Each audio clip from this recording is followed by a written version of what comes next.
अस्सलाम वालेकुम everyone, this is Mohammad Talha Farooqui और खुश आमदीद फ़िटनेस शो के अंदर तमाम कतर के लोगों को, पाकिस्तान में जो लोग सुन रहे हैं, पाकिस्तान से बाहर जो लोग सुन रहे हैं, उन सबको फिर से सलाम, अस्सलाम वालेकुम। और उम्मीद है कि आप लोग सब ठीक होंगे, सेहतमंद होंगे और जो जो चीज़ें अभी तक बताई जा रही हैं आप उस पर अमल भी कर रहे होंगे। तो जैसे लास्ट टाइम जो हमने किया था सेगमेंट, उसी से रिलेटेड कुछ क्वेश्चंस आए हैं। आई एम सॉरी, कुछ क्वेश्चंस आए हैं तो मेरे ख्याल से ये क्वेश्चन ले लेते हैं। तो भाई का सवाल है, मेरा ये सवाल है कि बॉडी बिल्डिंग स्टार्ट करना सबके लिए आसान काम होता है, लेकिन बहुत से लोग कुछ महीनों बाद छोड़ देते हैं। ठीक है, तो जिम छोड़ने से हमारी बॉडी पे क्या मुश्किलात, हमारी बॉडी को क्या मुश्किलात का सामना हो सकता है? एक मेरा सवाल ये भी है कि जिम स्टार्ट करने के बाद हमारी बॉडी कितने दिनों बाद चेंज होती है, क्योंकि सब लोग बॉडी में तब्दीली बहुत जल्दी चाहते हैं। बिल्कुल भाई, सब्र तो है ही नहीं मतलब किसी चीज़ में, तो हर चीज़ जल्दी जल्दी कर रही हैं, जल्दी बस रात को वर्कआउट करें और सुबह बॉडी चेंज मिले। सो चलें, ठीक है, आपके सवाल का जवाब देते हैं मेरे भाई। सबसे पहली चीज़ ये कि कुछ लोग बॉडी मतलब ऑब्वियसली जिम जाना और फीस देना it's easy thing, but workout करना और उसको कंटिन्यू रखना ये सबसे मुश्किल काम होता है, जो कि ऑब्वियसली आपकी विल पावर जो है वो आपको स्ट्रॉन्ग करती है, वो आपको ले जाती है उस तरफ। तो फर्स्ट थिंग फर्स्ट इज़ के जब आप कोशिश करें, जिम की ख़ास तौर पे बात कर रहा हूँ, जब आप जिम जाएँ तो या तो किसी ट्रेनर से आप ट्रेनर के साथ वर्कआउट करें, ताकि आपको पता हो कि आपका ट्रेनर वहाँ इंतज़ार कर रहा है, और जब आप जिम के अंदर आएंगे तो वो आपको प्रॉपर गाइड करेगा, मेंटली फिज़िकली आपके साथ रहेगा। या तो फिर आपका कोई ना कोई दोस्त ऐसा होना चाहिए, कोई ना कोई भाई, कज़न, कोई भी हो, उसको साथ लेके जाएं, ताकि आप दोनों एक दूसरे को पुश कर सकें। हो सकता है कि आज आपका मूड नहीं है, लेकिन वो भाई या दोस्त जो भी है वो तैयार खड़ा हुआ है, हो सकता है उसका मूड नहीं है लेकिन आप तैयार खड़े हुए हैं। तो थिंग इज़ कि ये थोड़ा सा जॉइंट वेंचर वाला सीन है, लेकिन इट्स अ गुड थिंग। ये मैं भी ट्राई कर चुका हूँ स्टार्टिंग में, तो it's a very good thing. लोगों को काम आता है ये सारी चीज़ें, कि आपका जिम में कोई वेट कर रहा है, कॉल कर रहा है, मैसेज कर रहा है, यार कहाँ रह गए, this is the best thing. मतलब आप 5 दिन में से 4 दिन तो चले ही जाते हैं, ये एक आजमाई भी चीज़ है। चाहे कितने ही थके हुए हों, अगर आप मेंटली किसी के साथ जुड़े हुए हों तो आप कोशिश करते हैं, आपकी बॉडी भी कोशिश करती है कि वहाँ पहुँचा जाए जहाँ वो इंसान आपका इंतज़ार कर रहा है। अच्छा जी, क्योंकि सब लोग अपनी बॉडी से, अच्छा कितने दिनों में चेंजेस आते हैं, इन्होंने सवाल पूछा। देखें, it's vary person to person vary करता है। डिफरेंट टाइप की फिज़िक्स होती हैं, डिफरेंट टाइप के नेचर ऑफ जॉब्स होती हैं जिसमें लोग बिज़ी होते हैं। कुछ के पास सोने का भी टाइम नहीं होता, कुछ लोग सोते ही रहते हैं, तो बॉडी डिफरेंट तरीके से रिएक्ट करती है। ऑब्वियसली डाइट का इसमें बहुत अहम रोल है, 75% डाइट का रोल है। उसके बाद फिर आपका स्लीपिंग पैटर्न क्या है, फिर आपकी वाटर इनटेक क्या है, फिर आप प्रोटीन कितना अच्छा ले रहे हैं, फिर कार्ब्स अच्छे खा रहे हैं, फिर आप एक्सेस कार्ब्स तो नहीं खा रहे, आपका अपना फिटनेस गोल क्या है, आपकी जेनेटिक्स क्या है, this thousands of things. But the thing is कि हाँ, चेंज आना शुरू होता है। मैं बहुत ज़्यादा फिगर्स में नहीं जा रहा, मैं नहीं ले जाना चाह रहा आपको कि आप लोगों के लिए, सुनने वालों के लिए थोड़ी सी मुश्किल हो। और एक्चुअली स्टार्टिंग के फर्स्ट मंथ 2 महीने बॉडी समझने में, बॉडी को समझने में टाइम लगता है, कि बॉडी को समझ रही होती है कि मेरे साथ हो क्या रहा है, क्योंकि आपने कभी अगर एक्सरसाइज नहीं की हुई होती है, बहुत अरसे बाद की होती है, तो एक्सेप्ट कर रही होती है एक्स्ट्रा जो उसके ऊपर पुश किया जा रहा है, जो उसको एक्स्ट्रा एक काम किया जा रहा है, जो हार्ड वर्क दिया जा रहा है बॉडी को, वो रिएक्ट करती है। फिर वो जब रिएक्ट करती है तो उसकी रिएक्शन जो है आपके ब्रेन तक भी आती है, न्यूरोमस्कुलर सेल्स तक आते हैं, आप थकावट भी फील करते हैं, आप फटीग भी फील करते हैं। उसके बाद फिर आप रेस्ट लेते हैं, फिर आप जाते हैं, फिर फटीग होती है, फिर थकावट होती है, लेकिन बॉडी आहिस्ते आहिस्ते फिटनेस जोन में आना शुरू हो जाती है, क्योंकि हमारी बॉडी अल्लाह ताला ने बनाई ऐसी है, आप कुछ भी करवा लें थोड़े अरसे बाद उसकी आदी हो जाती है। सो ये आप जैसे मैं रमज़ान की लास्ट टाइम में मैंने रमज़ान की मिसाल दी कि स्टार्टिंग में आप एक रोज़ा दो रोज़े गुजरते हैं, 3 रोज़े गुजरते हैं, उसके बाद चौथे रोज़े से बिकम योर हैबिट, मतलब फिर वो एक आदत सी बन जाती है, आपको पता भी नहीं चलता, हाँ ठीक है, सही है, प्यास लग गई, कोई बात नहीं। आपकी बॉडी को भी पता है, ब्रेन को भी पता है कि भाई इतना टाइम हम गुजार लेंगे, so that's not an issue. तो द थिंग इज़ के बॉडी बिल्कुल रिज़ल्ट देगी, लेकिन थोड़ा सा आपको पेशेंस से काम करना पड़ेगा। हमारे पेशेंस की कमी है, it's a game of patience and pain. थोड़ा सा पेन भी बर्दाश्त करना है, थोड़ा सा पेशेंस रखना है, और ये थोड़ा सा लॉन्ग टर्म गोल होता है फ़िटनेस की तरफ जाना। लेकिन वंस जब आप एक पटरी पे चढ़ जाते हैं तो काफ़ी लंबा चलते हैं, उसमें कोई फिर इशू नहीं होता। फिर ये होता है कि आप 5 दिन अगर आप डाइट कर रहे हैं, अच्छा सुथरा खाना खा रहे हैं, तो 2 दिन अगर आप डाइट तोड़ भी देते हैं तो दैट्स नॉट इशू, कोई इतना बड़ा मसला नहीं होता। लेकिन ये कि रेगुलर 5 डेज़ अगर वर्कआउट भी हो रहा है या 4 डेज़ वर्कआउट हो रहा है और प्लस डाइट भी हो रही है तब। सो ये सवाल के 2 हिस्से ख़त्म हो गए आखिर में। ठीक है, मेरा शुक्रिया अदा किया, आपका भी बहुत बहुत शुक्रिया भाई। आप मेरे शो सुनते हैं और फिर सराहते हैं और साथ साथ फिर सवाल भी करते हैं, क्योंकि सवाल करना आधा इल्म होता है। It's mean you are working on your self, so this is a good thing.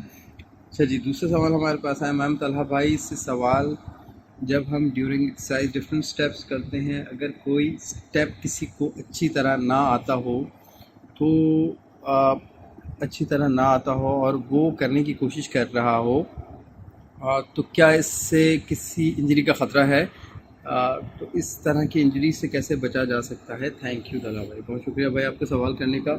यार एक्चुअली मैं अभी भी जो बात कर रहा था बड़ी सिस्टम का या फिर किसी ट्रेनर को हायर करने का या किसी सुपरविजन पे अपने आप को किसी बंदे को रखने का, उसका मकसद ही यही था कि मैं यही चाहता हूँ कि जब लोग स्टार्टिंग में स्टार्ट करें, जो बिल्कुल ब्लैंक है, जिनको नहीं पता इन चीज़ों का, एक्सरसाइजेस का और बहुत सारी चीज़ों का, तो वो एटलीस्ट स्टार्ट के अंदर ट्रेनर 1-2 महीने के लिए हायर कर ले, ताकि उनको डूज एंड डन्स पता चल जाए, ताकि उनको बेसिक नॉलेज पता चल जाए, ताकि उनको अंदर की स्टोरी पता चल जाए कि स्टार्टिंग में करना क्या है, कैसे खड़ा होना है कौन सी एक्सरसाइज मेरे लिए सही है, कौन सी सही नहीं है। मैं 3-4 एक्सरसाइज का नाम लेता हूँ, वो लोग मैंने बहुत सारे जिम्स में देखा है, वो 70% 80% लोग गलत कर रहे हो, जिसके अंदर ऑब्वियसली ये होता है फिर उनकी स्पाइन पे बहुत ज़्यादा लोड आता है, बहुत गलत लोड आता है, फिर लोअर बैक के इशूज़, फिर नीज़ के इशूज़ हम लोग तो देख के बता देते हैं, लेकिन ऑब्वियसली आप हर एक को नहीं बता सकते। अगर कोई बंदा अगर कोई आप जिम में जाएं 20-25 लोग हैं तो आप हर एक को नहीं बता सकते। If you are not trainer, अगर आप सिर्फ एक्सरसाइज करने गए तो आप हर एक को ही नहीं बता सकते कि ये एक्सरसाइज ऐसी होगी। तो बहुत सारे लोग बहुत पुराने भी होते हैं, गलतियां भी कर रहे होते हैं, तो वो ये कहते हैं कि यार तुम्हारी तो बॉडी नहीं है, हमारी बॉडी अच्छी बनी हुई है।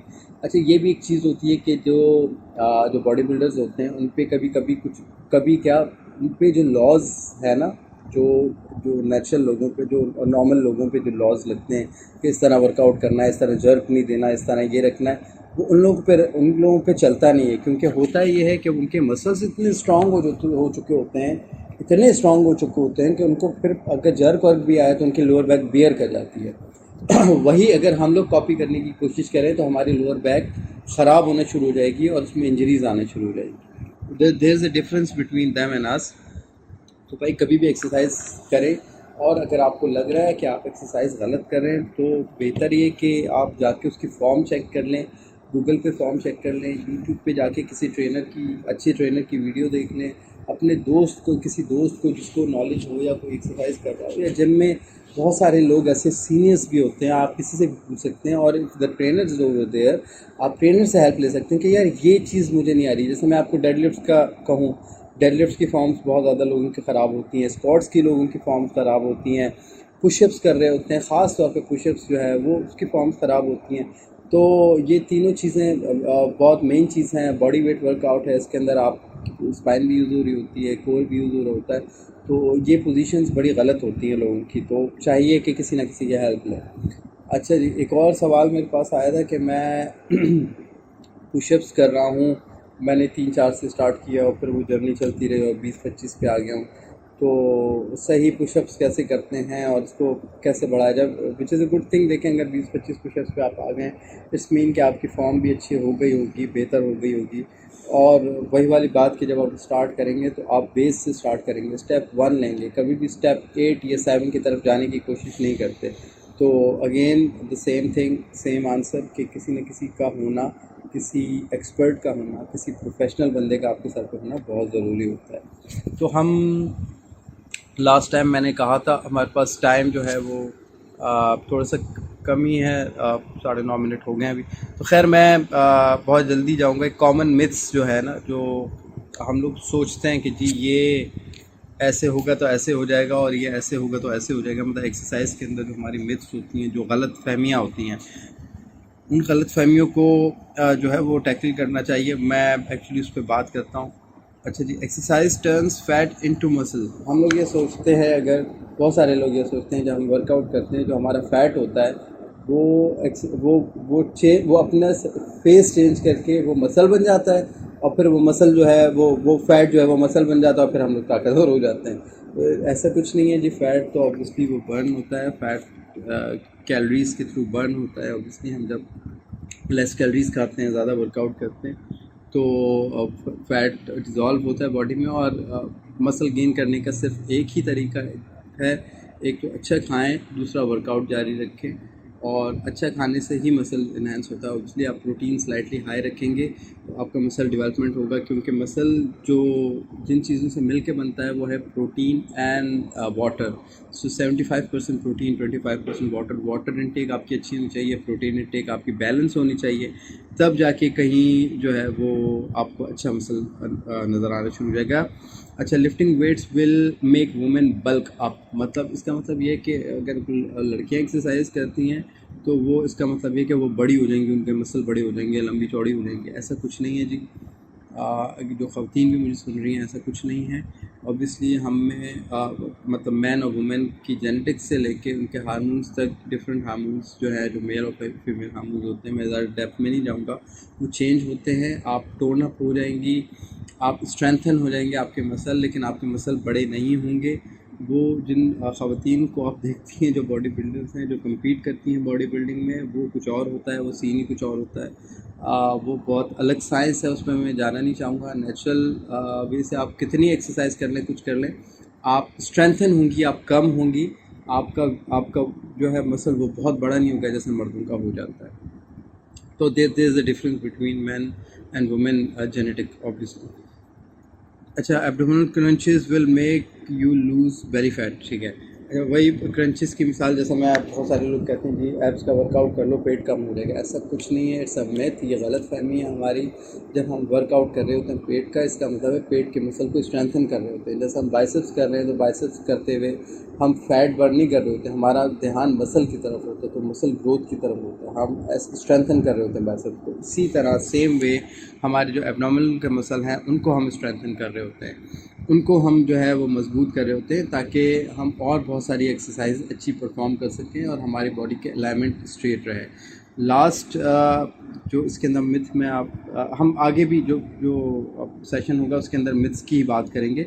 अभी फ़िलहाल lack of time, obviously stretching before exercise is crucial. Exercise से पहले स्ट्रेचिंग नहीं करनी चाहिए, ख़राब होती है। ये गलत फहमी है हमारी। एक्सरसाइज से पहले डायनेमिक स्ट्रेचेस होती हैं, मोबिलिटी एक्सरसाइजेज होती हैं, वो ज़रूर करनी चाहिए। और मैं हर एक को यही मशवरा देता हूँ कि प्री एंड पोस्ट स्ट्रेचेस जो है बहुत ज़रूरी हैं। एक्सरसाइज स्टार्ट करने से पहले भी आप स्ट्रेचेस करें, डायनेमिक स्ट्रेचेस करें और मोबिलिटी वर्कआउट्स करें, और एंड में भी ऑब्वियसली स्टैटिक स्ट्रेचेस जो होल्डिंग स्ट्रेचेस होती हैं वो करें। सो जी, यहाँ मिथ्स से लेके सवालात जवाबात हमने किए कवर, और मेरे ख्याल से अब काफ़ी हो गया है अब चलने का टाइम है। तो बहुत बहुत शुक्रिया आप लोगों के सुनने का, और सुनते रहिएगा महविश को। बहुत अच्छे सॉन्ग भी चलाती हैं, मैं भी सुनता हूँ इनको। और बहुत बहुत शुक्रिया महविश। इंशाल्लाह फिर नेक्स्ट प्रोग्राम में मिलेंगे। अपने गिरदो नवा के सब लोगों का ख्याल रखें। अल्लाह ताला हम सब के लिए आसानियाँ फरमाए। बहुत बहुत शुक्रिया। Signing off. अल्लाह हाफ़िज़।